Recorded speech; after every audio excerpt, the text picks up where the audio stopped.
Hindu is a cultural identity. मैं Indian Muslim हूँ तो मैं तिलक लगाऊंगी, मैं भारतीय मुसलमान हूँ तो मैं भारत की भाषा, भूषा, भोजन, भवन, भेषज, भजन मानूंगी। यूरोप में एक बॉम्ब ब्लास्ट हुआ, उसमें कुछ आतंकवादी पकड़े गए। जब उनकी जांच हुई तो पता चला कि अलकायदा के टेररिस्ट थे और अलकायदा ने उनकी रिक्रूटमेंट तबलीगी जमात से की थी।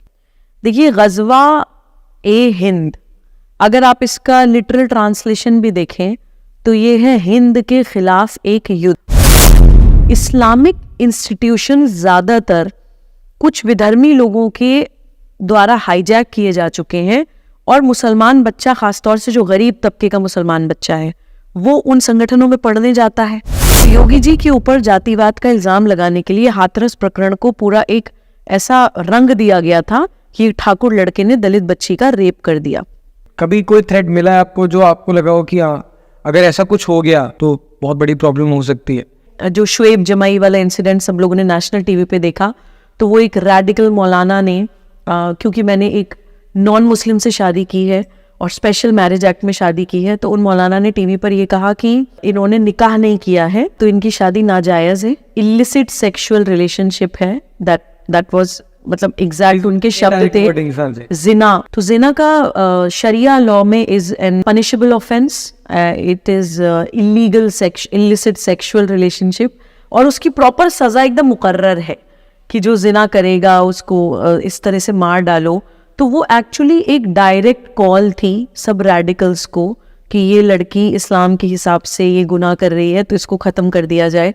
तो उस घटना के बाद मेरे पास धमकियों की बहुत फ्रीक्वेंसी बढ़ी थी और मेरे बच्चे का फ़ोटो लगा लगा के लोग मुझे धमकी भेज रहे थे, एडिट करके मेरे बेटे के फ़ोटो पर कि ये इलिसिट चाइल्ड है, इस तरह के मैसेज करके, एंड ख़त्म होना चाहिए ये, मतलब इस लड़की को ख़त्म कर दो, शी इज़ डूइंग जिना। आप कभी देखिएगा कि बहुत अच्छा कोई फ्रेंडली मुसलमान और पढ़ा लिखा मुसलमान, रैशनल मुसलमान जो आपका दोस्त है, आप होली के रंग लगाइए, डर जाएगा या लगवाएगा नहीं।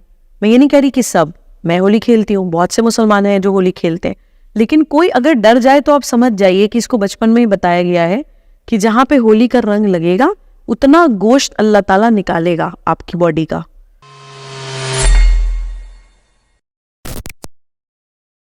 Hello and welcome to our podcast series Sahitya Subharti. आज हमारी गेस्ट है मिसेस सुबोही खान। मैम, आपका बहुत बहुत स्वागत है हमारे यहाँ। Thank you so much for having me here. Ma'am, I have never seen a woman who is so vocal and open about their religious belief, और स्पेशली इस बात को लेकर कि आप बेखौफ तरीके से टीवी पर या इवन आप जो अपने प्रोग्राम्स में विजिट करती हैं वहाँ पर आप इतना बोल्ड रिप्लाई कर देती हैं। तो कई बार आपको ऐसा लगता है कि ये चीज़ आप इतनी कॉन्फिडेंट कैसे होते चले गए, इसका पीछे का रीज़न क्या था?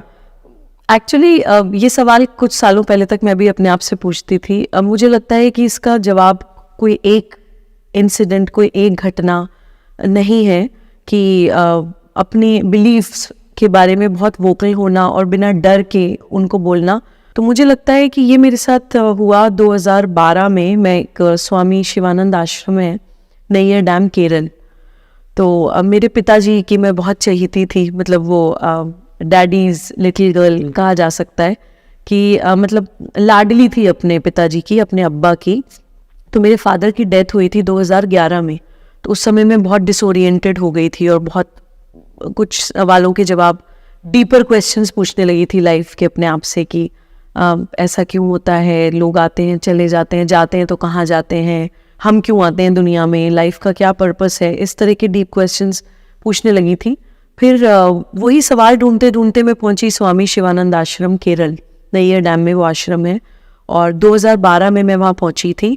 वहाँ पर पहली बार मैंने भगवद गीता पढ़नी शुरू की थी। वहाँ पे एक बहुत ही सुंदर भगवद गीता की कमेंट्री थी परमहंस योगानंद जी की। उसका वो रॉयल ब्लू कलर का कवर है और बहुत ही प्यारा कमेंट्री है।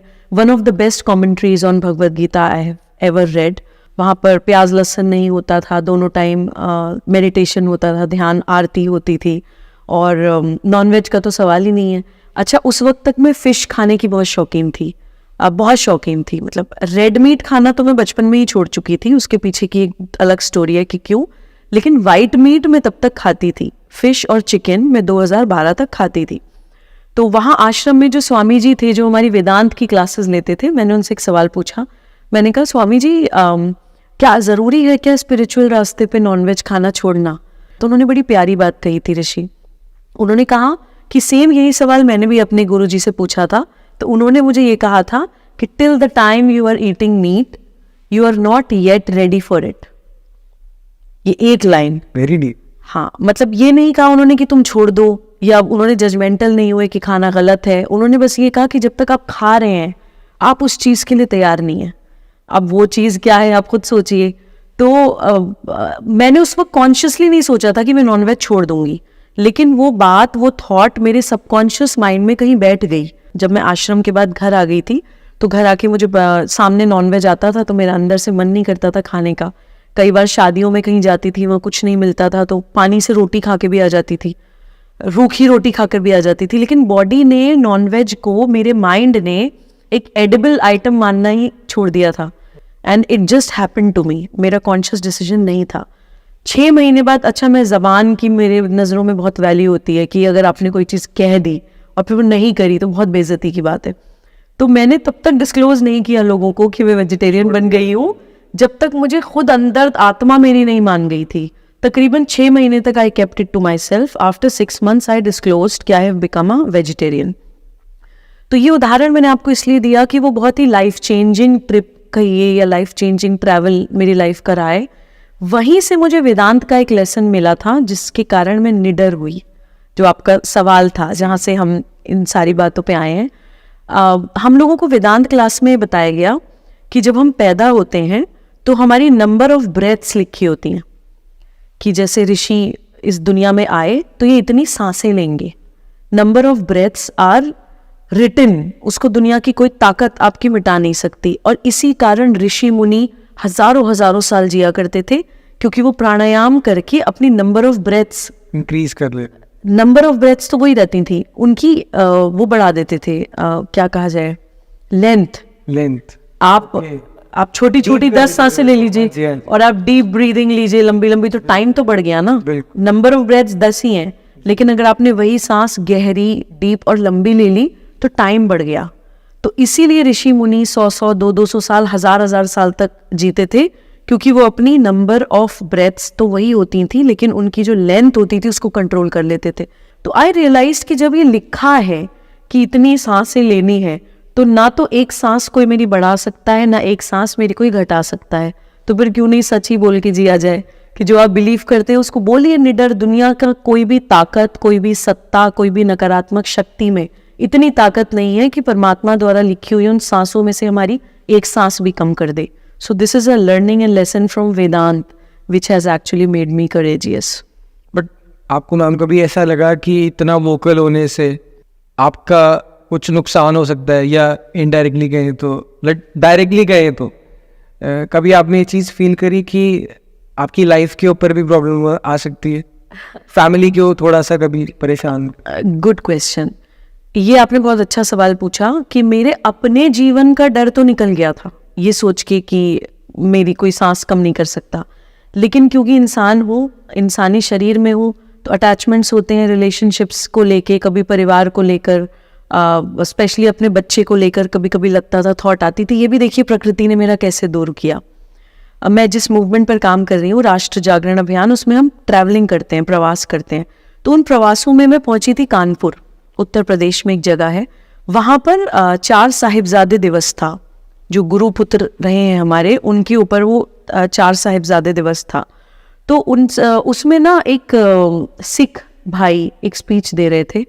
तो उन्होंने ये बताया कि जब बाबा नानक के सामने जब ये परिस्थिति आई कि समाज के लिए, राष्ट्र के लिए किसी एक को कुर्बानी देनी पड़ेगी, तो उन्होंने तय किया कि वो कुर्बानी मैं दूंगा, चाहे मुझे अपना शीश भी कटाना पड़े, लेकिन मैं समाज को, देश को जगाऊंगा कि हमारे साथ क्या हो रहा है और जो नहीं होना चाहिए। तो जब उन्होंने वो तय किया तो उनकी नज़र अपने बच्चे पे पड़ी, गुरु गोबिंद सिंह जी पर नज़र पड़ी। तो अपने बच्चे को देखकर वो इमोशनल हुए। अपने लिए वो नहीं डरे, लेकिन अपने बच्चे के लिए वो डरे। उस समय आई थिंक गुरु गोबिंद जी 9 साल के थे, 9 वर्ष के थे। तो उन्होंने अपने बेटे को बुलाया और अपने बेटे से जैसे हम बात कर रहे हैं, उन्होंने कहा कि बेटा मैं ये करना चाहता हूँ, लेकिन मुझे ये डर है कि तुम्हारा क्या होगा। क्या हो?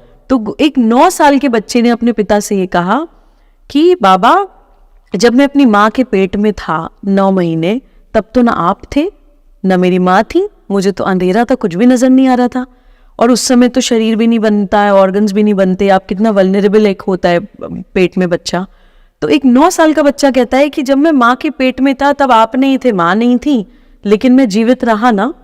तो जिस अकाल पुरख ने 9 महीने मुझे उस कोख में सलामत रखा, तो वो मुझे अब सलामत नहीं रखेगा, अब तो मैं 9 साल का हूँ।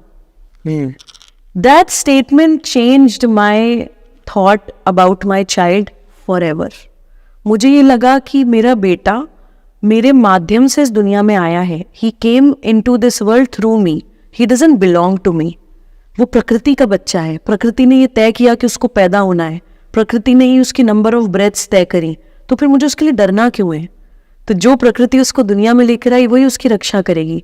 सो इस तरह की कुछ कहते हैं ना कि एक्सपीरियंसेस लाइफ में होते रहे, जिनसे मुझे लगता है कि अभी at this point of time I can say that I have no fear at all. कभी आपने कोई डेथ थ्रेट्स फेस करे हो, वार्निंग्स फेस करी हो, किसी के ऐसे कॉल आते हैं, हम कई बार सुनते हैं पॉलिटिशियंस होते हैं या कोई बड़े क्रिमिनल्स हो गए, कुछ हो गए, वो कॉल करते हैं, लोगों को डराते हैं. ऐसा कभी आपने भी फेस करा या कभी आपकी फैमिली के थ्रू आपको कुछ डराने की कोशिश करी गई? ऐसा अगर आप मुझे पहले पता होता कि आप ये सवाल पूछने वाले हैं तो मैं आपके पास कुछ स्क्रीनशॉट्स लेकर आती. एक बार मुझे पंजाब प्रवास के बाद कोई संदीप सिंह खलिस्तानी नाम से एक मैसेज आया था कि तुम्हारे पूरे परिवार को ख़त्म कर देंगे एंड समथिंग लाइक दैट. ये मैसेज आया था. और एक बार मुझे बंगाल से कोई मुस्लिम था, उसका मैसेज आया था और उसने मुझे कॉल करके ये कहा था कि बहुत जल्दी आपके ऊपर, आपके घर में कुछ अटैक होने वाला है, बहुत जल्दी आपके ऊपर हमला होने वाला है. उस समय ये बहुत शुरू की बात है, उस वक्त मैंने कंप्लेन भी कराई थी और कंप्लेन कराने के बाद ही पता चला था कि वो बंगाल का कोई नंबर है. तो एक ये घटना हुई थी. दूसरा भी कुछ समय पहले जो शुएब जमाई वाला इंसिडेंट सब लोगों ने नेशनल टीवी पे देखा, तो वो एक रेडिकल मौलाना ने क्योंकि मैंने एक नॉन मुस्लिम से शादी की है और स्पेशल मैरिज एक्ट में शादी की है, तो उन मौलाना ने टीवी पर ये कहा कि इन्होंने निकाह नहीं किया है तो इनकी शादी नाजायज़ है, इलिसिट सेक्सुअल रिलेशनशिप है. दैट वाज मतलब एग्जैक्ट उनके शब्द थे. जिना शब्द जो होता है वो इलिसिट, जो शब्द वो बोल रहे थे. 2 मौलाना थे, Shoaib Jamai and one was Sajid Rashidi. दोनों ने शब्द इस्तेमाल किया जिना. तो जिना का शरिया लॉ में is a punishable offence. It is illegal illicit sexual relationship और उसकी प्रॉपर सज़ा एकदम मुकर्रर है कि जो जिना करेगा उसको इस तरह से मार डालो. तो वो एक्चुअली एक डायरेक्ट कॉल थी सब रेडिकल्स को कि ये लड़की इस्लाम के हिसाब से ये गुनाह कर रही है तो इसको ख़त्म कर दिया जाए. तो उस घटना के बाद मेरे पास धमकियों की बहुत फ्रीक्वेंसी बढ़ी थी और मेरे बच्चे का फ़ोटो लगा लगा के लोग मुझे धमकी भेज रहे थे, एडिट करके मेरे बेटे के फ़ोटो पर कि ये इलिसिट चाइल्ड है, इस तरह के मैसेज करके एंड ख़त्म होना चाहिए, ये मतलब इस लड़की को ख़त्म कर दो, शी इज़ डूइंग जिना, शरिया के हिसाब से ये अपराध कर रही है, इस तरह की चीज़ें. उस घटना के बाद तो मेरे बहुत ज़्यादा रेप थ्रेट्स मुझे आई हैं, डेथ थ्रेट्स मुझे आई हैं. तो इस तरह की घटनाएं बहुत सारी हैं. अगर आप बोलते तो शायद मैं कुछ लेकर आती, तो आप शायद दिखाते कि रियलिटी की समाज में कि ऐसे भी होता है, ऐसे भी जीना पड़ता है. बट आपको कभी सपोर्ट मिला गवर्नमेंट से इसके लिए क्या कोई? देखिए ऋषि, मैंने गवर्नमेंट से कभी सपोर्ट इस पर मांगा नहीं, क्योंकि बहुत लोगों ने मुझे ये कहा कि आप की सुरक्षा क्यों नहीं ले लेती, आप साथ में सिक्योरिटी लेकर क्यों नहीं चलती. मुझे ये लगता है कि जितना सहजता और सरलता के साथ इंसान जी सकता है. अब मेरा मन करेगा मुझे गोलगप्पे खाने हैं, मैं कहीं भी गाड़ी ले जाके रुकाऊंगी, खड़े होकर गोलगप्पे खा लूंगी. मैं आज भी बिल्कुल ऐसी किसी भी मार्केट में पैदल चली जाती हूँ. कई बार लोग देख के ऐसे करते हैं कि जैसे पहचाने हैं, तो मैं ऐसे बिहेव करती हूँ कि शायद उनको गलत फहमी हुई है. हाँ, कई बार कोई आके डायरेक्टली नमस्ते कर लेता है तो फिर कर्टसी वाइज उनको बताना पड़ता है कि जी हम वही हैं. लेकिन मुझे लगता है कि जो जिंदगी जीने का मज़ा एक प्राकृतिक और नेचुरल फॉर्म में है, वो किसी भी तरह की आर्टिफिशियल लाइफ में नहीं है. चीज़ मैं आपसे भी पूछना चाहूँगा कि जनरली हम ये सुनते हैं कि ऐसा अगर कोई भी आदमी इस फील्ड में आता है, मतलब इतना वोकल होता है, इतना अब सेल्फ अवेयर होता है, इनफैक्ट वो दूसरों को भी अवेयर करने की कोशिश कर रहा होता है, तो लोग एक ऐसा मतलब क्रिटिसिज्म स्टार्ट कर देते हैं कि आप पॉलिटिकली ड्रिवन हो, आप किसी एक पॉलिटिकल पार्टी को सपोर्ट कर रहे हो या उनके थ्रू आपको कहते हैं ना टूल किट बन गए हो आज, तो कभी ऐसा क्रिटिसिज्म आपने फेस किया है? बहुत बार किया है, बहुत बार किया है। जब हमने राष्ट्र जागरण अभियान के प्रवास उत्तर प्रदेश में स्टार्ट किए थे, उस समय उत्तर प्रदेश के इलेक्शंस आने वाले थे, तो बहुत जर्नलिस्ट ने मुझसे ये सवाल किया कि कौन से ईयर की बात कर रहे हैं आप? ये अभी जो इलेक्शंस हुए हैं इससे सेकंड पहले, टेन्योर जो था, हाँ जो सेकंड टेन्योर था योगी जी का, उसमें हमने उत्तर प्रदेश में प्रवास स्टार्ट किया था। उत्तर प्रदेश का एक हाथरस प्रकरण हुआ था, आप लोगों को याद होगा। हाथरस प्रकरण आपको याद है? हाथरस प्रकरण में ये हुआ था कि उत्तर प्रदेश की एक बच्ची, एक दलित संप्रदाय से वो बच्ची आती है, उसका किसी ठाकुर समाज के लड़के के साथ कोई रिलेशनशिप थी। और जब वो घर वालों को, ये मैं जरूर आपके चैनल के माध्यम से क्लैरिटी देना चाहती हूँ, बिकॉज हाथरस केस एक क्लासिक केस है कि देश को, उत्तर प्रदेश को किस तरह से बांटा गया था और राजनीति की भेंट चढ़ाया गया था। मैं उसकी बिल्कुल गवाह हूं क्योंकि मैं उस केस में बिल्कुल अंदर तक उतरी थी। हाथरस में ये केस सामने आया था कि एक दलित बच्ची का, मीडिया में जो हम देख रहे थे वो ये देख रहे थे कि एक दलित बच्ची का ठाकुर लड़के ने रेप कर दिया। मीडिया में ये स्टोरी चल रही थी। मुझे उसके बारे में सच्चाई जाननी थी, तो मैंने उत्तर प्रदेश प्रवास किया। जब मैं वहाँ गई, मुझे वहाँ जाके लोकल लोगों से, मैं दोनों के परिवारों से मिली, लोकल लोगों से पता चला कि उस बच्ची का, एक दलित बच्ची का एक ठाकुर बच्चे के साथ रिलेशनशिप थी। जब उस रिलेशनशिप के बारे में घर वालों को पता चला तो घर वालों ने लड़के को SC/ST एक्ट में जेल भेज दिया। अब हमें यह भी देखना पड़ेगा कि SC/ST एक्ट भी मिसयूज हो रही है। उस लड़के को SC/ST एक्ट में जेल भेज दिया। वो कुछ महीनों के बाद बेल पे बाहर आया और नेचुरली जब यंग बच्चे होते हैं, एक दूसरे के प्रति अट्रैक्शन होता है, तो उस लड़की से मिलने के लिए गया। जब उस लड़की से मिलने के लिए गया तो लड़की के भाई ने उनको दोबारा साथ देख लिया। अब वो बहुत ज्यादा गुस्सा हुआ तो लड़की के भाई ने लड़की को पीटा और वो उसके स्पाइन में कुछ ऐसी चोटें लग गई कि वो लड़की मर गई। जब वो लड़की की जान चली गई, उस समय ये बात उत्तर प्रदेश में धीरे धीरे जंगल में आग की तरह फैली। अब इन लोगों को, जो पॉलिटिकली ड्रिवन लोग हैं या जो देश को बांट के अपनी दुकानें चलाते हैं, उनको मौका मिल गया योगी जी को घेरने का कि ठाकुर लड़के ने दलित बच्ची का रेप कर दिया। ये नरेटिव उनको सूट करता था, तो ये नरेटिव टीवी में चलना स्टार्ट हो गया। तो योगी जी के ऊपर जातिवाद का इल्जाम लगाने के लिए हाथरस प्रकरण को पूरा एक ऐसा रंग दिया गया था कि ठाकुर लड़के ने दलित बच्ची का रेप कर दिया। जब मैं वहां पहुंची ऋषि, तो मैंने देखा कि वो 4 लड़के उस केस में इम्प्लीकेट किए गए थे, 4 लड़के, और वो गरीब घर के लड़के थे। टीवी पे नैरेटिव बन रहा था, मूंछों वाले ठाकुर किसी के साथ कुछ गलत कर रहे हैं ऐसे ठाकुर, लेकिन रियलिटी में वो गरीब घर के ठाकुर लड़के थे। उनके घर में शायद खाने को रोटी भी नहीं थी। उन 4 लड़कों में से एक लड़का अपाहिज था। उन 4 लड़कों में से एक लड़का उस दिन गांव में भी नहीं था। उन चारों लड़कों को फर्जी रेप के केस में फंसाया गया, इम्प्लीकेट किया गया। मैं चिल्ला चिल्ला के टीवी पर बोलती रही कि लड़के निर्दोष हैं, लड़के निर्दोष हैं, और मुझे बहुत लोगों ने घेरने की कोशिश करी कि आप XYZ पार्टी को सपोर्ट करने के लिए ये कर रही हैं, आप योगी जी को सपोर्ट करने के लिए ये कर रही हैं। मैं बार बार कहती रही कि मैं हक की बात करती हूँ, मैं इंसाफ की बात करती हूँ और मैं सच ही बोलूँगी। आपको जो सोचना है आप सोचते रहिए। ऋषि, कुछ महीनों के बाद ये पता चला, 4 चरणों की फोरेंसिक जांच के बाद कोर्ट ने उन लड़कों को निर्दोष साबित किया।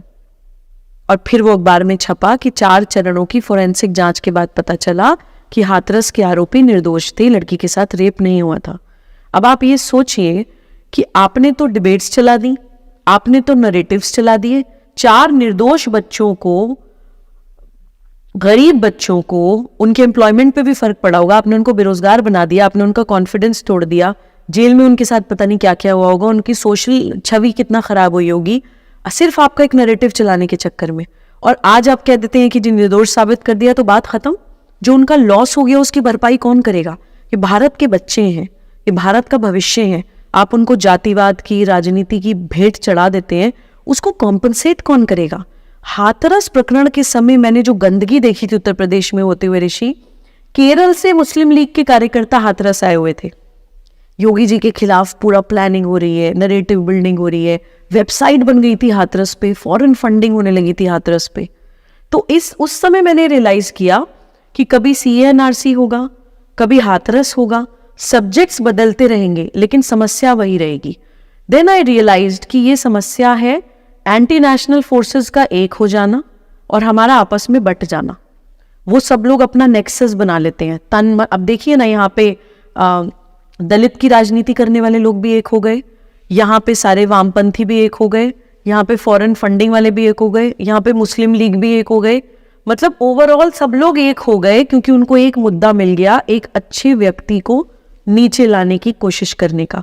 हालांकि क्योंकि योगी जी साधक है तो प्रकृति उनका साथ देती है, लेकिन वो कोशिश जब मैंने देखी तो आई रियलाइज कि this is the problem that nation is facing, जातिवाद की समस्या है। और एक और उदाहरण मैं आपको बताती हूँ, जब मैं उन लड़कों के परिवार से मिलने के लिए गई तो लड़कों की जो माएँ थी, जो भाभियाँ थी, वो मुझे देखकर रो देती थी। वो कहती थी कि मतलब उनको लगता था कि हमारे बच्चों के लिए लड़ रही है, वो देखती थी।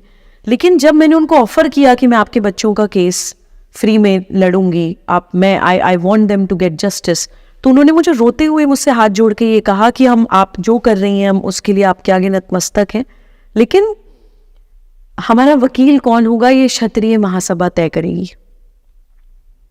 तो आप देखिए, जातिवाद की समस्या सिर्फ इस तरफ से नहीं है, उस तरफ से भी है। तो जो भारत के बच्चों का, भारत के युवाओं का जो फ्यूचर मुझे अंधेरे में जाता हुआ दिखा, मुझे लगा कि this problem should be nipped in the bud. ना कोई सच बोल रहा है राजनीति के कारण, ना कोई सच के साथ खड़ा हो पा रहा है जातिवाद के कारण, तो कुछ ना कुछ इस पे करना पड़ेगा। तो फिर हमने आइडेंटिफाई करी कि कौन कौन सी एंटी नेशनल फोर्सेस भारत के खिलाफ काम कर रही हैं।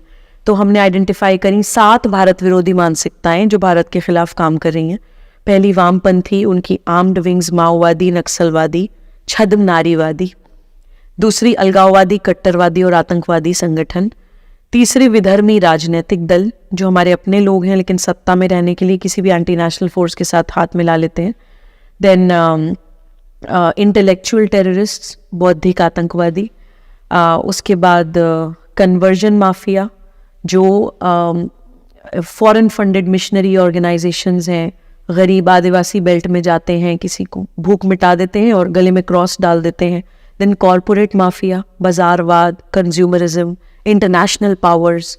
आई रियलाइज कि ये 7 कैटेगरीज भारत के खिलाफ काम कर रही हैं और कोई भी सब्जेक्ट मिलता है ये सब एक हो जाते हैं, तो मतलब ये जो और हमें बांट देते हैं। टूल किट वाला ये है, tool kit is the word, this is the tool kit कि कोई भी विषय को लेकर एक नरेटिव बनाया जाता है। वो नरेटिव जो भारत के खिलाफ हो, वो नरेटिव जो भारतीय संस्कृति के खिलाफ हो, भारत की एथोस के खिलाफ हो, भारत के प्रिंसिपल्स, कस्टम्स, वैल्यूज के खिलाफ हो, और ये सातों उसमें एक हो जाएंगे और इतनी भयंकर तरह से तन मन धन सब कुछ लगा देंगे कि देशवासी कंफ्यूज हो जाते हैं। These 7 anti national forces are working against us, और वो एक हो जाते हैं और हम बट जाते हैं। अब हम बटते किन कैटेगरीज में हैं, ये मेरे गुरुजी ने बड़े सुंदर शब्दों में बताया। भाषा, जाति, क्षेत्र और संप्रदाय। हमें आप कभी भी देखिएगा भाषा, जाति, क्षेत्र, संप्रदाय में बांटने की कोशिश की जाती है। तो ये एक होंगे, हम बट जाएंगे भाषाओं में, जातियों में, क्षेत्र में, संप्रदाय में, और उनका काम हो गया। देखिए, ये साइंटिफिकली भी प्रूवन है कि कोई भी विचार, कोई भी चीज अगर इतनी स्ट्रांग है कि उसको बाहर से एक्सप्लोड ना किया जा सके तो उसको अंदर से इम्प्लोड करने की कोशिश होती है। यही होता है ना। तो भारत के साथ भी यही हो रहा है कि हम इतने स्ट्रांग हैं, हमारा वैल्यू सिस्टम इतना स्ट्रांग है कि हमें बाहर से कोई नहीं तोड़ सकता, इसलिए हमें अंदर से तोड़ने की कोशिश की जाती है, सिविल वॉर कराने की कोशिश की जाती है, वर्ग में हमें बांट दिया जाता है। राष्ट्र जागरण अभियान में हमने एक और बहुत सुंदर एक फिलॉसफी या दर्शन डाला है, पंडित दीनदयाल उपाध्याय जी का वो दर्शन है। वो कहते थे कि एक होता है सकारात्मक राष्ट्रवाद, एक होता है नकारात्मक राष्ट्रवाद। जैसे अंग्रेजों को भगाना है, भगाना है, भगाना है, भगा दिया। भगाने के बाद आपने क्या किया? जो वैक्यूम क्रिएट हुआ, उस वैक्यूम को आपने उनकी नकल करके ही भरा। अंग्रेज तो भाग गए, लेकिन हम भी नहीं अंग्रेज बन के यहाँ पे जी रहे हैं। तो ये साइकोलॉजिकली होता है कि हम जिससे लड़ते हैं, हम लड़ते लड़ते उसके जैसे ही हो जाते हैं। तो वो वैक्यूम क्रिएट हमने नहीं सोचा था कि हम किसी का विरोध तो कर रहे हैं, लेकिन जब वो चला जाएगा तब हम उस वैक्यूम को भरेंगे कैसे। उस सकारात्मक राष्ट्रवाद के बारे में किसी ने सोचा नहीं था। तो राष्ट्र जागरण अभियान में हमने उस सकारात्मक राष्ट्रवाद के बारे में भी सोचा है। तो ये लड़ाई किसी मजहब के खिलाफ या किसी जाति, किसी वर्ग, किसी देश के खिलाफ नहीं है। ये लड़ाई इसलिए जरूरी है क्योंकि आज पूरा विश्व इन समस्याओं से जूझ रहा है। मैम, एक क्वेश्चन ये भी है, क्योंकि आप लॉयर भी हैं खुद, तो मुझे ये भी कंफर्म करना था, ये मेरा एक्चुअली पर्सनल सवाल है एक तरीके से। वो जो MSP के ऊपर पूरी एक सिनेरियो प्रेजेंट हुआ है हमारे सामने, उसमें कुछ सब्सटेंस है या नहीं? जब मैं आपसे एज अ लॉयर जानना चाहूँगा कि what is MSP and how important is to our economy. Okay Rishi, आपका बहुत अच्छा सवाल है, क्योंकि आपको याद होगा कि जब हम लोग बच्चे थे तो हमें क्या पढ़ाया जाता था, भारत के ऊपर हम जब भी निबंध लिखते थे तो हमारी पहली लाइन क्या होती थी? आज ज़्यादातर बच्चे वो भूल गए हैं, हम लोग भी भूल गए हैं। भारत एक कृषि प्रधान देश है जी। यहाँ की पूरे विश्व में कोई देश ऐसा नहीं है जिसकी 60% भूमि उपजाऊ है, 60% लैंड हमारी उपजाऊ है। तो हमें कृषि प्रधान देश है, ये हमें मानना पड़ेगा। भारत किसानों से चलता है, ये हमें मानना पड़ेगा। और आपने बात करी कि सब्सटेंस इस पूरे प्रोटेस्ट में कितना है, तो मैं ये कहूँगी कि देखिए सब्सटेंस तो डेफिनेटली है, क्योंकि किसानों के बहुत सारे मुद्दे ऐसे हैं जो अनएड्रेस्ड रहे हैं। किसानों ने सुसाइड्स भी किए हैं, उस पर कभी किसी का ध्यान नहीं गया कि एक स्पेसिफिक बेल्ट में इतने सारे सुसाइड्स क्यों हो रहे हैं। हमारे देश में 127 इको एग्रो क्लाइमेटिक जोन्स हैं, 127, और हर जोन की अपनी एक विशेषता है कि उस जोन में एक वर्ल्ड क्लास खेती हो सकती है अगर आप उसकी इको एग्रो क्लाइमेटिक जोन के हिसाब से खेती करें।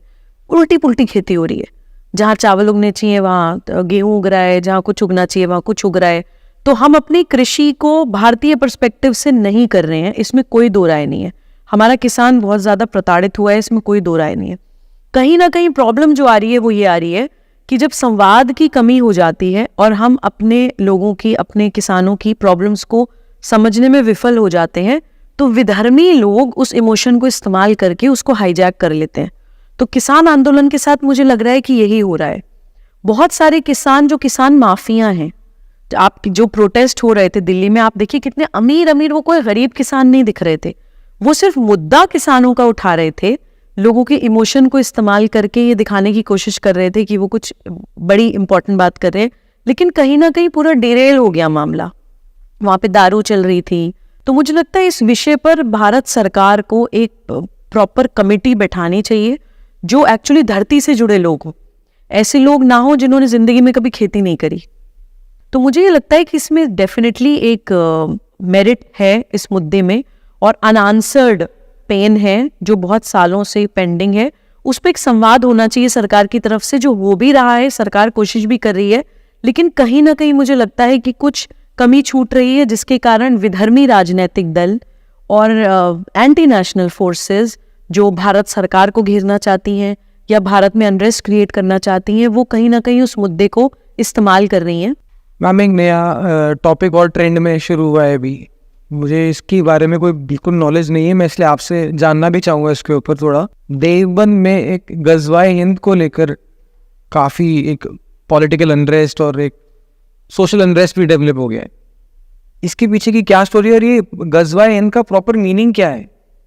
देखिए, गज़वा ए हिंद, अगर आप इसका लिटरल ट्रांसलेशन भी देखें तो ये है हिंद के खिलाफ एक युद्ध। मुझे लगता है कि क्या इस लाइन के बाद हमें किसी और एक्सप्लेनेशन की भी ज़रूरत है कि गज़वाए हिंद क्या है? जो उसमें मरेगा वो गाजी कहलाएगा, शहीद कहलाएगा। इस तरह के नरेटिव्स, इस तरह के विचार या इस तरह के बीज अगर आप किसी समाज के बच्चों के मन में डालते हैं तो वो उस हिंद के प्रति क्या विचार रखेगा। और देवबंद, दारुल उलूम, इस तरह के जो संस्थान होते हैं ऋषि, मैं इनको इंटेलेक्चुअल टेररिज्म, मैंने आपको एक शब्द इस्तेमाल किया था जो हमारी 7 एंटी नेशनल फोर्सेज हैं, Darul Uloom Deoband is one of the institutions जो इंटेलेक्चुअल टेररिज्म की तरफ काम कर रहे हैं। क्योंकि देखिए, आतंकवादी रातों रात नहीं बनते ऋषि।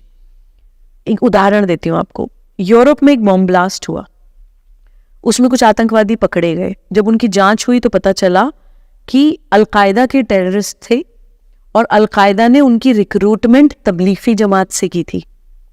तबलीगी जमात अपने आप में कोई टेररिस्ट ऑर्गेनाइजेशन नहीं है, लेकिन एक कट्टरवादी ऑर्गेनाइजेशन है, एक एक्सट्रीमिस्ट ऑर्गेनाइजेशन है जो बच्चों को ये बताता है कि जो आप सोच रहे हैं वही सही है, बाकी सब गलत है। फ्लेक्सिबिलिटी खत्म करता है। आप अल्लाह को बस ऐसे ही जानमाज पे बैठ के ही अप्रोच कर सकते हैं, माथा टेक देंगे तो अल्लाह तक नहीं पहुंचेंगे, आप ऐसे कर देंगे तो परमात्मा तक नहीं पहुंचेंगे। इस तरह का कट्टरवाद बच्चों के दिमाग में वहां डाला जाता है कि एक ही तरीका है बस भगवान तक, परमात्मा तक पहुंचने का। तो मैं ये कहना चाहती हूँ कि अगर हमें टेररिज्म की समस्या का समाधान करना है once and for all and for completely, तो हमें सेपरेटिज्म पे काम करना पड़ेगा। यानी कि जितनी भी संस्थाएं अलग अलग काम कर रही हैं, देखिए कुछ बच्चे फसादी प्रवृत्ति के होते हैं, लड़ना झगड़ना चाहते हैं, असर्टिव होते हैं, उनके लिए अलकायदा जैसे संगठन है, आओ हम ट्रेन करके आतंकवादी बना देंगे। कुछ बच्चे पढ़ने लिखने के शौकीन होते हैं, इंटेलेक्चुअली ड्रिवन होते हैं, उनके लिए दारुल उलूम जैसे संगठन है। कुछ बच्चे कर्मकांड में बिलीव करते हैं, नमाज पढ़ना है, ये करना है, वो करना है, उनके लिए तबलीगी जमात जैसे संगठन है। इन सब चीज़ों को करने के लिए फंडिंग की ज़रूरत होती है, उनके लिए PFI जैसे संगठन है। तो मुझे लगता है कि आतंकवाद की प्रॉब्लम को या ग़ज़वाए हिंद की प्रॉब्लम को एड्रेस करने के लिए हमें इन सभी संगठनों पर वॉच करना होगा। दारुल उलूम देवबंद के तो आई थिंक 1950s में उनके अपने किसी मौलाना ने आवाज़ उठाई थी कि ये जो बच्चों को पढ़ाया जा रहा है गलत है। मैं इस वक्त उनका नाम भूल रही हूँ। उन्होंने ये आवाज़ उठाई थी कि ये बच्चों को जो पढ़ाया जा रहा है वो गलत है। बहुत सारा सेक्सुअली एक्सप्लिसिट कंटेंट पढ़ाया जा रहा है। I think national commission for protection of child rights ने भी एक FIR कराई है उनके अगेंस्ट। तो वो हमारे बच्चों के साथ, मैं मुस्लिम समाज से आती हूँ, मुझे अपनी कौम के बच्चों की चिंता है कि हमारे बच्चों को क्या पढ़ाया जा रहा है, क्या सिखाया जा रहा है, उनके सवाल क्यों रोके जाते हैं, उनको आध्यात्मिक रास्ते पर खुल के जीने क्यों नहीं दिया जाता है। और ये संगठन आखिर है तो क्यों है? हम लोग प्रॉफिट मोहम्मद सल्लल्लाहु अलैहि वसल्लम को मानते हैं, वो तो तौहीद की बात करते थे। तौहीद मीन्स आपको अपने और अल्लाह के बीच में कोई मीडिएटर नहीं चाहिए। अगर मुझे अल्लाह तक पहुंचना है, मैं यहाँ धरती पे बैठूंगी, आंखें बंद करूंगी, अल्लाह तक पहुंच जाऊंगी। I don't need any mediator. मुझे कोई बीच का रास्ता, कोई इंसान नहीं चाहिए जो मुझे हाथ पकड़ के अल्लाह तक पहुंचाएगा, बिकॉज वो अल्लाह का नूर सब जगह है, आपके अंदर भी है, मेरे अंदर भी है, यहाँ पे मौजूद सब लोगों के अंदर है। तो ये लोग जो संस्थान बना के बैठे हैं कि ये हमें बताएंगे कि इस्लाम क्या होता है, वहां से सारी प्रॉब्लम्स चल रही है। इस्लामिक इंस्टीट्यूशन ज्यादातर कुछ विधर्मी लोगों के द्वारा हाईजैक किए जा चुके हैं, और मुसलमान बच्चा, खासतौर से जो गरीब तबके का मुसलमान बच्चा है, वो उन संगठनों में पढ़ने जाता है, उसको लगता है हमें इस्लाम समझा रहे हैं। और बच्चा जो है वो नाजुक दिमाग होता है, आप उसको जो सिखाएंगे वो सीख जाएगा। आप एक 10 साल के बच्चे को ग़ज़वाए हिंद सिखा रहे हैं, यानी हिंद के खिलाफ युद्ध सिखा रहे हैं। आप एक बच्चे को उसी की मातृभूमि के खिलाफ खड़ा कर रहे हैं, और उस कौम के बच्चे को जो प्रॉफिट मोहम्मद ये कहते थे कि हिंद से मुझे इल्म की ठंडी हवाएं आती हैं, इल्म यानी नॉलेज। मैं मुस्लिम बच्चों से ये कहती हूँ कि देखिए, पैगंबर मोहम्मद सल्लल्लाहु अलैहि वसल्लम रियासत मदीना की बात इसलिए करते थे क्योंकि वहाँ पैदा हुए थे। हम भारत में पैदा हुए हैं तो रियासत अयोध्या की बात करेंगे, रियासत मथुरा की बात करेंगे, रियासत काशी की बात करेंगे, रियासत भारत, रियासत हिंद की बात करेंगे। तो जहाँ पैदा हुए हैं, जिस ज़मीन पर आप 5 टाइम सजदा करते हैं, नमाज पढ़ते हैं, वो मिट्टी हमारे लिए ज़्यादा इंपॉर्टेंट होनी चाहिए कि ये संगठन जो अपनी दुकानें चला रहे हैं। मुझे लगता है कि दारुल उलूम जैसे संगठनों पे वॉच होना चाहिए, एक रेगुलेटरी बॉडी बननी चाहिए, क्योंकि ये चाइल्ड राइट वायलेशन भी है। एक छोटे बच्चे को आप इंडोक्ट्रिनेट करके अगर उसको मानसिक गुलाम बना रहे हैं तो मेंटल स्लेवरी चल रही है। और क्या चल रहा है? आप उसको टेररिस्ट बनने की तरफ प्रेरित कर रहे हैं। भारतीय संस्कृति में हमें क्या बताया जाता है? अहम ब्रह्मास्मि। हमें वेदों में पढ़ाया जाता है अहम ब्रह्मास्मि, यानी कि वो ब्रह्म हमारे अंदर मौजूद है, वो अल्लाह का नूर हमारे अंदर मौजूद है। तत्वमसी, ऋषि के अंदर भी वही ब्रह्म है। तो ये हमें वेदों में पढ़ाया जाता है। तो आप ये बताइए कि जिसके अंदर भगवान है उसको आप क्या टेररिस्ट बना देंगे? आपको मैं कल को बोलूं जाके सुसाइड बॉम्बर बन के फट जाइए, या फट जाएंगे? नहीं ना, क्योंकि आपके अंदर वो ब्रह्म तत्व एक्टिव है, विराजमान है। तो आपकी अंतरात्मा आपको बता देगी तुरंत कि नहीं, ये सही है, ये गलत है। तो उस ब्रह्म तत्व को, उस अल्लाह के नूर को मारने के लिए एक पूरी स्ट्रैटेजी चली जाती है, और वो आतंकवाद तक बहुत बाद में पहुंचती है। उसकी शुरुआत होती है अलगाववाद से, यानी सेपरेटिज्म। तो उस बच्चे को ये संगठन ये क्यों बताते हैं कि नाचना हराम है? सूफिज्म में क्या सिखाया जाता है? एक हाथ ऐसे ऊपर होता है, एक हाथ ऐसे नीचे होता है, झूम रहे होते हैं, नाच रहे होते हैं। इसका लॉजिक होता है कि आप अल्लाह से ले रहे हैं और आप समाज को दे रहे हैं। You are just a medium, आप बीच में रोक भी नहीं रहे हैं। वो लॉजिक है ऐसे ऐसे घूमने का। आप कह रहे हैं नाचना हराम है, आप कहते हैं म्यूजिक हराम है। म्यूजिक अल्लाह ने बनाई क्यों होती? और सब कुछ तरंगे हैं। जो पढ़े लिखे बच्चे हैं वो तो जानते हैं कि सब कुछ हमारे, वी आर ऑल्सो। एक मुस्लिम बच्चे ने बड़ी अच्छी एक लाइन मेरे सामने एक दिन बोली थी कि दीदी आपकी वो म्यूजिक वाली बात मुझे बहुत अच्छी लगी थी, because even we are walking music and this is so true. आप कह रहे हैं डांस हराम है, म्यूजिक हराम है, कश्मीर में कोई ड्राइंग पेंटिंग कर, अब हम यहाँ पे कितनी सुंदर पेंटिंग्स लगी हैं, कोई मुसलमान बच्चा अगर ड्राइंग कर लेता है, पेंटिंग कर लेता है, आप उसको कहते हैं हराम है, तुम ये नहीं बना सकते। अरे वो कला, वो अल्लाह ने उसके हाथ में हुनर दिया है। हर आदमी नहीं पेंटिंग कर सकता, हर आदमी नहीं नाच सकता, हर इंसान नहीं गा सकता। अगर किसी बच्चे के अंदर अल्लाह ने वो हुनर दिया है तो आप कौन होते हैं उसको रोकने वाले? तो ये सेपरेटिज्म के बीज डालने के लिए ये थ्योरीज गढ़ी जाती हैं। अल्लाह का नाम लेकर एक फियर साइकोसिस क्रिएट की जाती है ऋषि, और फॉर्मेटिव ईयर्स में जो फियर साइकोसिस होती है पूरे जीवन भर इंसान के साथ चलती है। जैसे मैं आपको उदाहरण दूं, मेरे पास एक रॉटवाइलर है, फेरोशियस ब्रीड होती है, खतरनाक कुत्ता होता है। जब वो छोटा सा था तो वो कोई भी गलती करता था तो मैं एक अखबार लपेट के उसकी नाक पे ऐसे मारती थी। आज वो इतना बड़ा हो गया है कि वो लोहे की जंजीर भी तोड़ सकता है, लेकिन वो आज भी सिर्फ अखबार से डरता है। दिस इज हाउ फियर साइकोसिस वर्क्स। और बचपन की फियर साइकोसिस, फॉर्मेटिव ईयर में जब बच्चे का दिमाग बन रहा है, उस वक्त जो उसके दिमाग में बैठा दिया। आप कभी देखिएगा कि बहुत अच्छा कोई फ्रेंडली मुसलमान और पढ़ा लिखा मुसलमान, रैशनल मुसलमान जो आपका दोस्त है, आप होली के रंग लगाइए, डर जाएगा या लगवाएगा नहीं।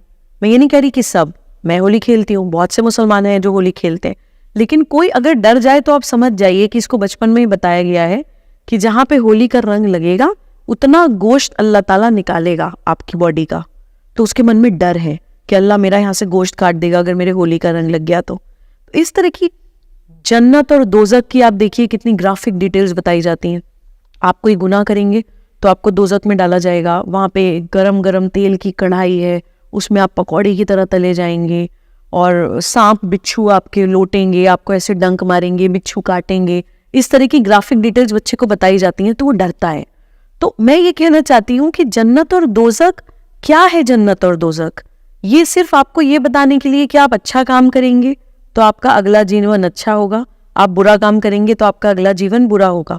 ये जब मैं छोटी थी मैंने मौलानाओं से ये सवाल पूछने शुरू किए थे कि कुरान में मैंने पढ़ी थी एक सूरे बकर में मैंने एक वर्स पढ़ी थी कि अल्लाह ताला इंसान से ये कह रहे हैं कि मैंने तुम्हारे अंदर जान डाली, फिर मैं तुम्हें लौट के वापस अपने पास बुलाऊंगा, फिर तुम्हारे अंदर दोबारा जान डालूंगा, फिर तुम लौट के मेरे पास वापस आओगे। इसका मतलब क्या है? Cycle of life and death, यानी कि रीइंकारनेशन, रीबर्थ। मैं कहती हूँ कुरान में तो वर्ड्स लिखी है रीबर्थ की, आप कैसे कहते हैं कि पुनर्जन्म नहीं होता इस्लाम में? तो जन्नत और दोजक सिर्फ ये कॉन्सेप्ट आपको सिर्फ या स्वर्ग और नर्क आपको सिर्फ ये बताने के लिए है कि अगर आप अच्छा काम करेंगे तो आपको अच्छा जीवन मिलेगा अगला, और अगर आप बुरा काम करेंगे तो आपको बुरा जीवन मिलेगा अगला। और जन्नत की तो मैं डिटेल्स, मैं एज एन इंडियन मुस्लिम ये कहती हूँ कि हमें जन्नत की डिटेल्स क्या बताई जाती हैं कि वहाँ अंगूर के गुच्छे लटके होंगे, वहाँ दूध की नदियाँ बहती होंगी, वहाँ शहद की नदियाँ बहती होंगी। ये सारी चीज़ें तो भारत में है। विश्व की सर्वश्रेष्ठ कामधेनु भारत में पाई जाती है। आज ही तो हमने अपनी गाय का विनाश कर लिया है। भारत में तो दूध की नदियाँ बहती थी, शहद की नदियाँ बहती थी, फलों के सब्जियों के गुच्छे लटके रहते थे। राम राज्य का उत्तरकांड में आप पढ़िए ना वर्णन, यही है कि पेड़ जो है वो फलों से लदे होंगे, फलों से झुके होंगे। ये राम राज्य का एक लक्षण उत्तरकांड में बताया गया है। वापी, कूप, तालाब सब नीरा, यानी कि सारी वाटर बॉडीज में पानी होगा। तो प्रकृति द्वारा एक जन्नत जैसी जगह ही भारत था। इसी कारण हम वंडरलैंड थे, इसी कारण हम विश्वगुरु थे, इसी कारण पूरा विश्व हमारी तरफ आता था, हमारी प्रकृति के कारण आता था और हमारी ज्ञान परंपराओं के कारण आता था। तो मैं ये कहना चाहती हूँ कि ये जो थ्योरीज है जन्नत की, दोजक की, पुनर्जन्म की, फियर साइकोसिस की, इन थ्योरीज को करेक्ट करना पड़ेगा। तो सनातनी मुसलमान की थ्योरी यही है कि वो मुसलमान बच्चा जो सेपरेटिस्ट नहीं है, जिसका मजहब इस्लाम है लेकिन उसका धर्म सनातन है। सच और झूठ में सच को चुनना धर्म है, इसलिए उसको सत्य सनातन धर्म कहा जाता है, यानी कि सच का साथ देना ही धर्म है। तो मैं कहती हूँ कि मेरा धर्म सनातन है, किसी का भी यहाँ पे। क्या आप झूठ का साथ देंगे? क्या आप जो आपका कर्तव्य है किसी भी परिस्थिति में वो नहीं करेंगे? तो अगर आप राइटियस हैं, अगर आप सच का साथ देते हैं तो आप सनातनी हैं। तो मेरा धर्म सनातन है, मेरा मजहब इस्लाम है और मेरी संस्कृति हिंदू है। तो मैं अगर मुस्लिम हूँ, मेरे पूर्वजों ने एक रिलीजन चुन लिया, I respect it, I follow it, I am still a practising Muslim. लेकिन मुझे मुसलमान होते हुए सनातनी होने से और हिंदू होने से कोई नहीं रोक सकता, because Hindu is a cultural identity. मैं इंडियन मुस्लिम हूँ तो मैं तिलक लगाऊंगी, मैं भारतीय मुसलमान हूं तो मैं भारत की भाषा, भूषा, भोजन, भवन, भेषज, भजन मानूंगी। मैं भारत के मंदिरों में जाऊंगी, भारत के अवतारों को अपना अवतार मानूंगी। मैम करंटली हम ये भी देख रहे हैं कि एक नया सेंटर राइट आइडियोलॉजी शिफ्ट आया है इंडिया में, जिसमें हमारे जो प्राइम मिनिस्टर नरेंद्र मोदी, उनको भी थोड़ा सा राइट विंग माना जाता है। और हम ये भी देखते हैं कि नेक्स्ट प्राइम मिनिस्टर जो प्रशांत किशोर जी का भी कहना है कि जो नेक्स्ट हमारे प्राइम मिनिस्टर होंगे वो कहीं ना कहीं और हार्ड हिटिंग हिंदुत्व वाली आइडियोलॉजी रखेंगे। दूसरी तरफ कुछ लोग ये कहते हैं कि नेक्स्ट प्राइम मिनिस्टर हमारा AI ड्रिवन होना चाहिए, थोड़ा सेकुलर होना चाहिए। और आनंद रंगनाथन जी ने तो नेक्स्ट 50 ईयर्स के प्राइम मिनिस्टर भी डिक्लेयर कर दिए। आपका इसके ऊपर क्या टेक है मैम, नेक्स्ट प्राइम मिनिस्टर कौन होगा?